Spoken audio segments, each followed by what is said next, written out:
আজকে তোমাদের জন্য নিয়ে এসেছি বিয়েবাড়ির মূল আকর্ষণ চিকেন রোস্টের সবচেয়ে সহজ কিন্তু সেরা স্বাদের একটি রেসিপি।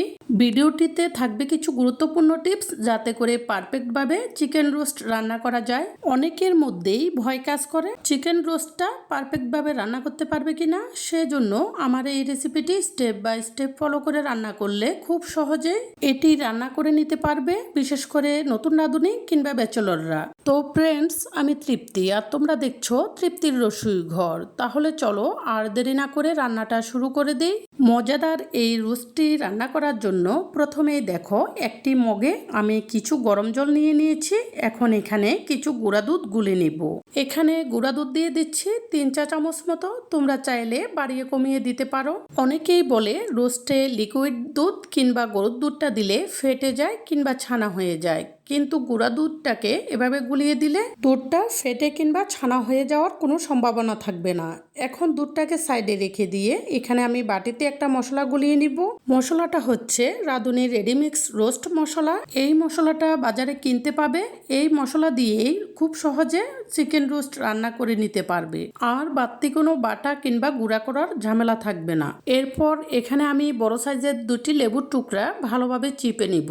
এতে করে মাংসের আষ্টে গন্ধটা চলে যাবে আর রোস্টের স্বাদটা আরো একটু বাড়িয়ে দিবে। লেবুর টুকরাগুলো চিপে দেওয়া হয়ে গেলে এখানে আমি অল্প করে জল দিয়ে এই মশলাগুলোকে ভালো করে গুলিয়ে নিব, যাতে করে কোনো দলা পাকিয়ে না থাকে। মশলাগুলোকে সরাসরি শুকনা গুঁড়া না দিয়ে এভাবে একটু ভিজিয়ে দিলে এর স্বাদটা পারফেক্ট হয়। এখন বাটিটাকে সাইডে রেখে দিয়ে এখানে মিক্সারের ছোট বাটিটা নিয়ে নিব আর একটি পেস্ট তৈরি করে নিব। সেই জন্য এখানে দিয়ে দিয়েছি 1 মুঠো কিশমিশ, 16টি কাজু বাদাম আর কিছু কাঁচামরিচ, আর অল্প করে জল দিয়ে এগুলোকে দেখো পেস্ট করে নিয়েছি। এখন একটি বাটিতে ঢেলে রেখে দিব। আর এখানে নিয়ে নিব মুরগির মাংসগুলো। এখানে আমি মুরগির মাংস নিয়েছি 6 পিস মতো। সব মিলিয়ে এখানে 1 কেজি মাংস আছে। এখন অল্প করে লবণ দিয়ে এই মাংসগুলোকে মাখিয়ে রাখবো। এতে করে মাংসগুলো পরবর্তীতে খেতে মজা লাগবে, কারণ এই লবণটা মাংসের ফাঁকে ফাঁকে ঢুকে যাবে। মাংসগুলোকে ভালোভাবে মাখিয়ে এভাবে 10 মিনিট মতো রেখে দিব। এরপর চুলায় একটি কড়াই বসিয়ে দিব। কড়াইটি ভালোভাবে হিট করে এখানে 1 কাপ মতো সয়াবিন তেল দিয়ে দিব। তেলটা ভালোভাবে গরম হলে চুলার আগুন মিডিয়াম ফ্লেমে করে দিয়ে এখানে দিয়ে দিব 1 কাপ মতো পেঁয়াজ কুচি। এই পেঁয়াজগুলোকে আমি বেরেস্তার জন্য ভেজে নিব, সেজন্য নেড়ে নেড়ে এগুলোকে একটু লালচা করে ভেজে নিব। বেশি লাল করে ভাজা যাবে না, না হলে নামানোর পর এগুলো কালো হয়ে যাবে। আর রোস্টে এই বেরেস্তাগুলো ব্যবহার করলে রোস্টের রংটাও কালসা হয়ে যাবে। ভাজতে ভাজতে এরকম একটু লালচা হয়ে গেলে চুলার আগুনটি নিভিয়ে দিয়ে তাড়াতাড়ি করে এগুলোকে উঠিয়ে নিতে হবে। আবার চুলার আগুনটি ধরিয়ে দিয়ে এখানে আমি মাংসগুলোকে ভেজে নিব।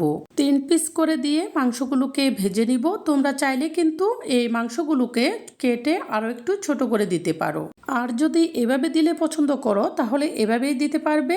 মাংসটাকে ভাজার এ পর্যায়ে কিন্তু চুলার আগুনটি মিডিয়াম ফ্লেমে রাখতে হবে, না হলে আস্তে আগুনে ভাজলে ভাজি হতে হতে মাংসগুলো শক্ত হয়ে যাবে। এখানে একটি টিপস বলি, অনেক সময় এই মাংসটা ভাজার সময় মাঝে মধ্যে মাংসটা ফুটে ওঠে, সেই জন্য মাংস দেওয়ার পর একটু দূরে দাঁড়িয়ে থাকলেই হবে। আমি এখানে এই মাংসগুলোকে 2 পিঠে হালকা লালচা করে ভেজে নিচ্ছি, কিন্তু ভিতরে একদম সফট থাকবে। এই মাংসটাই পরবর্তীতে রোস্টে খেতে ভীষণ মজা লাগবে। এর থেকে বেশি ভাজবে না, না হলে কিন্তু মাংসটা পরবর্তীতে শক্ত হয়ে যাবে। এভাবে সবগুলো মাংসকে ভেজে তুলে নিব। আর কড়াইয়ে যে তেলটুকু থাকবে এই তেলেই ফোড়ন দিব। তোমরা চাইলে তেলটা আরো একটু বাড়িয়ে দিতে পারো। ফোড়নে আমি এখানে কিছু গোটা মশলা দিয়েছি, তোমরা দেখতেই পাচ্ছ। এরপর এখানে দিয়ে দিচ্ছি 3টি পেঁয়াজ এবং 1টি রসুন আমি ব্লেন্ড করে রেখেছি সেইগুলো। তোমরা চাইলে এগুলোকে পাটায় বেটে নিতে পারো। এখন এই পেঁয়াজ রসুন বাটাগুলোকে নেড়ে নেড়ে ভাজতে থাকবো।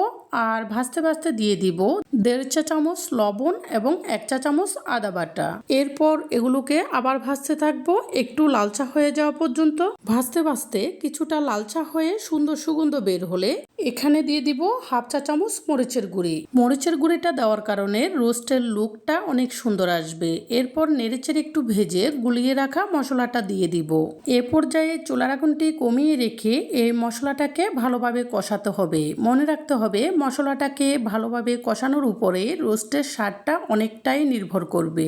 এ পর্যায়ে আমি তোমাদের কাছে একটি রিকোয়েস্ট রাখি, তোমরা যারা আমার চ্যানেলে নতুন, ঘরোয়া সকল ধরনের রান্নার সহজ এবং সুস্বাদু রেসিপিটি পেতে আমার চ্যানেলটি সাবস্ক্রাইব করে রেখো। আর যারা আগেই সাবস্ক্রাইব করে রেখেছো তাদের জন্য থাকবে অনেক ভালোবাসা। এখানে দেখো মশলাটাকে কষাতে কষাতে যখন তেলটা উপরে উঠে এসেছে, এ পর্যায়ে দিয়ে দিয়েছি বাদামের যে পেস্টটি তৈরি করে রেখেছি এগুলো দেওয়ার পরও নেড়ে চেড়ে একটু কষিয়ে নিব। এতে করে রোস্টের স্মেলটা অনেক ভালো হবে। এগুলোকে কিছুক্ষণ কষানোর পর যখন সুন্দর সুগন্ধ বের হবে, এখানে দিয়ে দিব 1 কাপ পরিমাণ জল। এর থেকে বেশি জল দেওয়া যাবে না। জলটা দেওয়ার পর এগুলোকে নেড়ে একটু ভালোভাবে মিশিয়ে দিতে হবে। এরপর ভেজে রাখা মাংসের পিসগুলোকে একটি একটি করে বসিয়ে দিতে হবে।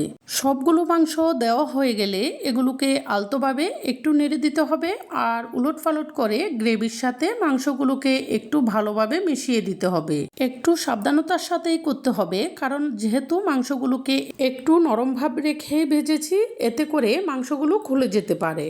নেড়ে ভালোভাবে মিশিয়ে দেওয়ার পর এগুলোকে ঢাকনা দিয়ে দিব আর চুলার আগুনটি ডিম করে এভাবে 20 মিনিট মতো বসিয়ে রাখবো। এতে করে মাংসগুলো খুব সুন্দরভাবে সেদ্ধ হয়ে যাবে। যদি সম্ভব হয় মাঝখানে ঢাকনাটি তুলে নিচে হালকাভাবে একটু নেড়ে দিলেই হবে। 20 মিনিট পর ঢাকনাটি তুলে নিব। এরপর এখানে দিয়ে দিব গুলিয়ে রাখা দুধগুলো আর দিয়ে দিব 1 টেবিল চামচ মতো চিনি। অনেকেই রোস্টের চিনিটা স্কিপ করে, কিন্তু এই চিনিতেই রোস্টের স্বাদটা পারফেক্ট হয়। এখন হালকাভাবে নেড়ে নেড়ে এগুলোকে ভালোভাবে মিশিয়ে দিব। আর ভালোভাবে মেশানো হয়ে গেলে এগুলোকে একটু টকবক করে ফুটতে দিব। এতে করে গ্রেভির স্বাদটা বেড়ে যাবে। আর এই রোস্টটা পছন্দ অনুযায়ী ঘনত্বে চলে আসলে এরপর এখানে দিয়ে দিব ভেজে রাখা পেঁয়াজ বেরেস্তাগুলো।